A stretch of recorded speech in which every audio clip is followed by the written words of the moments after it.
বছর দুয়েক আগে আমি শান্তিনিকেতনে বেড়াতে গিয়েছিলাম। শান্তিনিকেতনে টোটো করে ঘুরে বেড়াচ্ছি, বিভিন্ন ঐতিহাসিক ঘরবাড়ি দেখছি। হঠাৎ করে টোটো চালক আমাকে বললেন, আরে দাদা, এত জায়গায় ঘুরে বেড়াচ্ছেন, ছবি তুলছেন, যে জায়গাটা এখন আমাদের এখানে সবচেয়ে ফেমাস সেখানকার ছবি তুলবেন না? এখন ফেমাস মানে? আমি কিছুটা অবাক হয়ে জিজ্ঞাসা করলাম, আরে দাদা, অপা অপা এখন তো শান্তিনিকেতন মানে অপা, পার্থ চট্টোপাধ্যায় আর অর্পিতার তৈরি বাড়ি। শান্তিনিকেতনে দাঁড়িয়ে সেদিনকে খুব হেসেছিলাম, আর নিজেদের দুর্গতির জন্য মনে মনে নিজেদেরকেই খানিকটা দায়ী করেছিলাম। নিজেদের মানে মানে এই আমাদের সাংবাদিক, মানে যারা আমরা সাংবাদিক বলে নিজেদেরকে দাবি করি, আমরাই তো মানুষকে বিষয়গুলো সম্পর্কে জানাই, কোন বিষয়টা জানাতে হবে, কোন বিষয়টা গুরুত্বপূর্ণ, এসব ঠিক করার দায়িত্ব আমাদের উপরই দেয়া হয়েছে। শান্তিনিকেতনে সেদিনের টোটোওয়ালার সেই অপা দেখানোর কথাটা মনে পড়ে গেল। সেদিনকে যখন টিভিতে দেখতে পেলাম বিশাল নধরকান্তি ভুঁড়ি দুলিয়ে চুরির দায়ে অভিযুক্ত পার্থবাবু জামিনে ছাড়া পেয়ে তার নাকতলার বাড়িতে এসে ঢুকছেন, চারিদিকে তার অনুগামীরা জয়ধ্বনি করছে, আরতি করছে, মাথায় রাজটিকা পরিয়ে দিচ্ছে, ফুল ছোড়া হচ্ছে। কি বিশাল ব্যাপার মশাই! যেন দেশের মুখ উজ্জ্বল করে ফিরে এসেছেন দেশের সোনার ছেলে। চারিদিক থেকে ঘিরে অনুগামীদের, সে কি অনুনয়, দাদা তোমার ভুঁড়ি তো কমে যায়নি জেলে? বলো না দাদা, জেলে তুমি কি খেতে? মনে হচ্ছে জেলে নয়, আমাদের পার্থদা শঙ্করের মতন আফ্রিকার জঙ্গলে চাঁদের পাহাড় খুঁজে বার করে আনতে গিয়েছিলেন। সত্যিই সেলুকাস, কি বিচিত্রই দেশ! যেমন দেশ, তার সাংবাদিকরাও তেমনই। প্রশ্ন শুনে আমি নতুন করে সাংবাদিকতার পাঠ নেব বলে ঠিক করেছি। সাংবাদিক পার্থ চট্টোপাধ্যায়কে প্রশ্ন করছেন, অর্পিতার কথা মনে পড়ছে? কোনো সাংবাদিক আবার আরেকটু এগিয়ে গিয়ে জেল ফেরত পার্থবাবুর চোখের চিকচিক করে ওঠা জল দেখতে পেয়ে দুঃখে প্রায় নিজেই কেঁদে ফেলছেন। আর কি! আর আমার বাংলার জনগণ টিভির স্ক্রিনে, মোবাইল স্ক্রিনের সামনে বসে সেই নাটক দেখে যাচ্ছেন মন্ত্রমুগ্ধের মতো। সত্যিই কি আমাদের কিছু করার আছে ভোট দেয়া ছাড়া? এই বিষয়গুলো মানুষের সামনে দেখানোর দায় যাদের ছিল, সেই সাংবাদিকদের আসল চরিত্রটা বুঝতে পারলাম পার্থ চট্টোপাধ্যায় জামিনে ছাড়া পেয়ে আসার পর। জামিনে ছাড়া পেয়ে, পয়েন্ট টু বি নোটেড। কয়েক বছর আগের সেই দিনটার কথা একবার মনে করে দেখুন তো, যেদিন পার্থবাবুর বান্ধবী অর্পিতার ঘরের থেকে কোটি কোটি টাকা পাওয়া যাচ্ছিল। টাকা গুনতে গুনতে তো রাত কাবার হয়ে গিয়েছিল।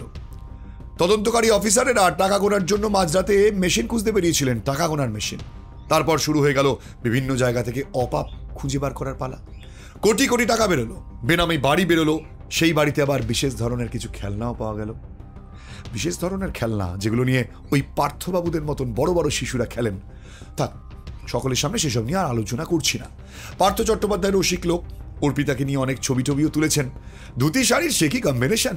তখন অবশ্য মার্কেটে এআই এতটা জনপ্রিয় হয়নি। জনপ্রিয় হলে পার্থবাবু আর অর্পিতা নিশ্চয়ই এআই ব্যবহার করতেন।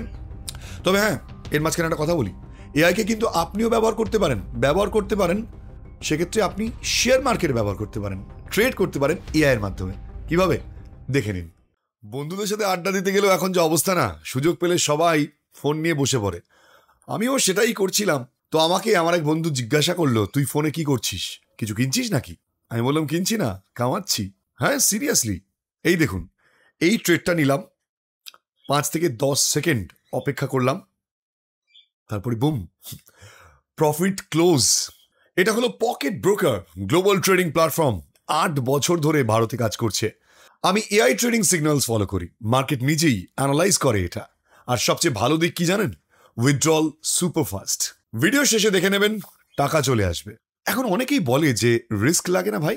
আমি বলি, পকেট ব্রোকারে বোনাস আর অ্যাচিভমেন্ট পাওয়া যায়।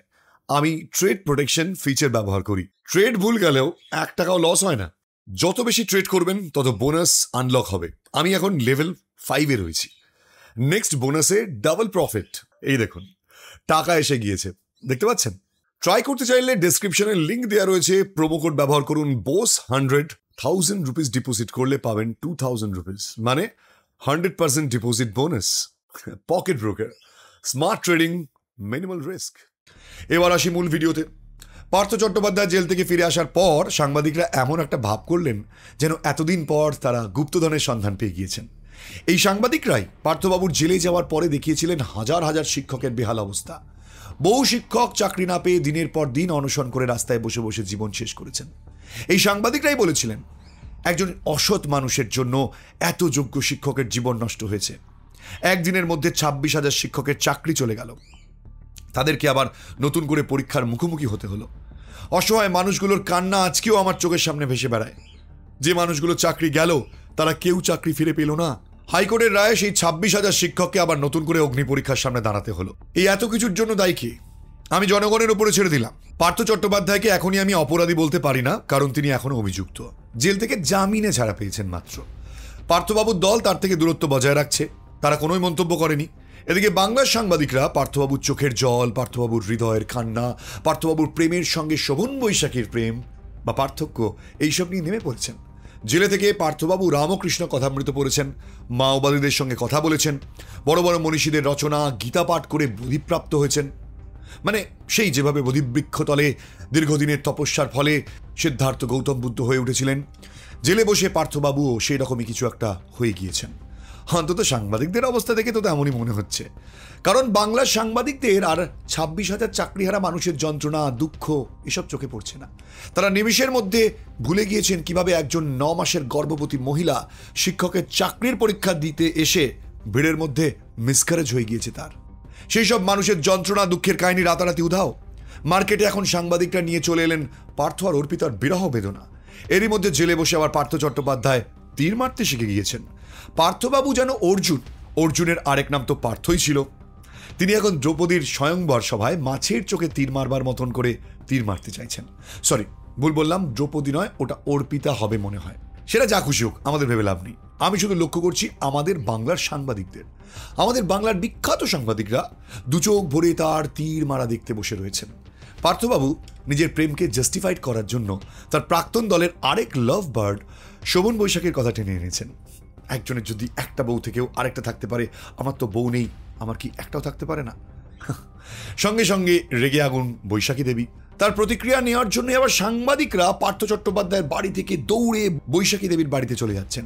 আপনারা শুধু পার্থ চট্টোপাধ্যায়ের বৈশাখী দেবী কি দেখছেন? বাংলার সাংবাদিকদের মেহনতটা চোখে পড়ছে না আপনাদের?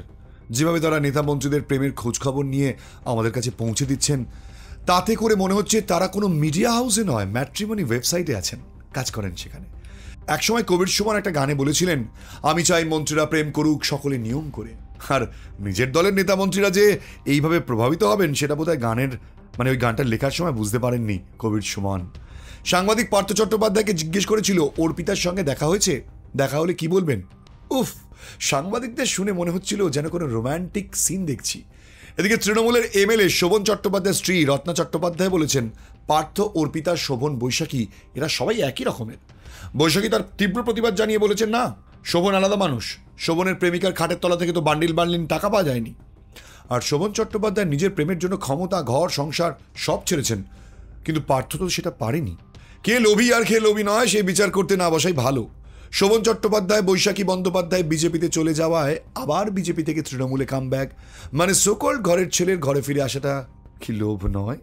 এইসব বিষয়ে আলোচনা করতে এখন গা ঘিনঘিন করে। তার কারণ যেসব সাংবাদিকরা এই বিষয়গুলোকে আমাদের চোখের সামনে গাজরের মতন ঝুলিয়ে রেখেছেন, এরাই আবার সময় সময় নিজেদের ভোল বদল করে ফেলেন।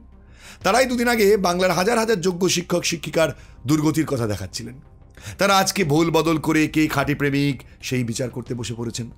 কিন্তু আমার চোখের সামনে বারবার ভেসে উঠছে সেই 26,000 বাংলার অসহায় শিক্ষক শিক্ষিকার মুখ। সত্যি কি আমাদের চারিদিকে যা অবস্থা তাতে সাংবাদিকদের কোনো যোগ্য প্রেমিক প্রেমিকার জড়ি বের করার সময় এটা? যে সাংবাদিকদের বর্তমান অবস্থার উপর জোর দেওয়া উচিত ছিল, তাদের উচিত ছিল চাকরিহারাদের অবস্থাটা মানুষের সামনে তুলে ধরা। তারা এখন ব্যস্ত হয়ে পড়েছেন পার্থ চট্টোপাধ্যায়ের বিরহ বেদনা মানুষের কাছে পৌঁছে দেওয়ার জন্য। সাংবাদিকরা যারা একদিন পার্থ চট্টোপাধ্যায়ের দুর্নীতির বিষয়ে মানুষের সামনে তুলে ধরতে ব্যস্ত ছিলেন, আজকে কি হলো হঠাৎ করে তারা এই পার্থবাবুর চোখের কোণে জল দেখতে পাচ্ছেন? আপনারা কি জানেন, গত 7ই নভেম্বর প্রকাশিত হয়েছে স্কুল সার্ভিস কমিশনের একাদশ দ্বাদশ শ্রেণীর জন্য শিক্ষক নিয়োগ পরীক্ষার ফল। আর এই রেজাল্ট বেরোনোর পর চাকরি প্রার্থীরা আরও বিপদের মধ্যে পড়েছেন।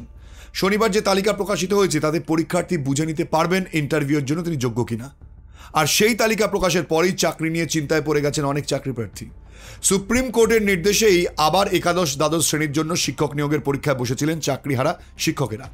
তাদের মধ্যে অনেকেই যোগ্য ছিলেন, তবে শীর্ষ আদালত জানিয়েছিল পরীক্ষা দিয়ে তাদের চাকরি বজায় রাখতে হবে। সেই মতন পরীক্ষা দেওয়ার পরেও ইন্টারভিউয়ের তালিকায় নাম না থাকায় ভেঙে পড়েছেন অনেকেই।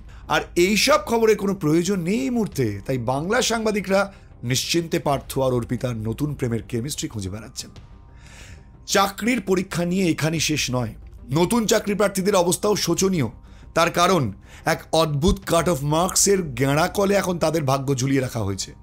এসএসসির রেজাল্ট বেরোনোর পর মাথায় আকাশ ভেঙে পড়েছে ফ্রেশার বা নতুন প্রার্থীদের।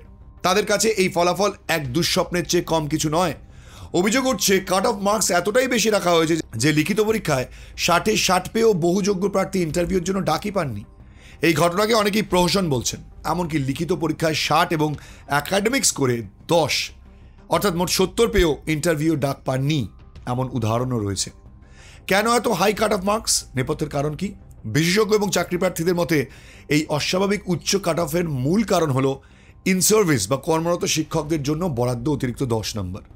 নিয়ম অনুযায়ী কর্মরত শিক্ষকরা অভিজ্ঞতার জন্য অতিরিক্ত 10 নম্বর পেয়েছেন।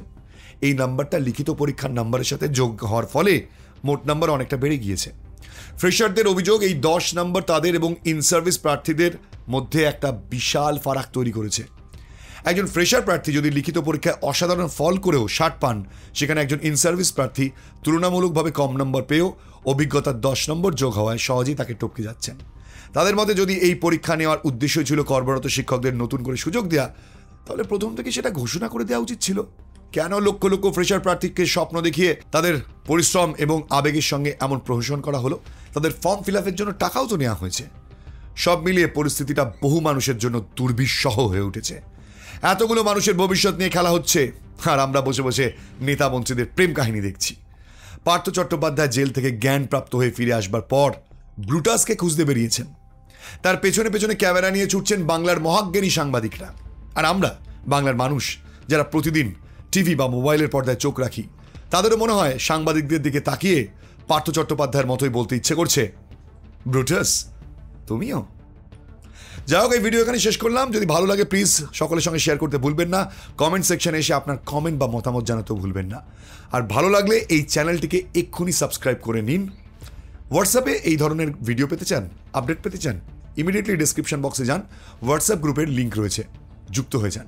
দেখা হবে আবার একটি নতুন ভিডিওতে। এখানে শেষ করছি। জয় হিন্দ।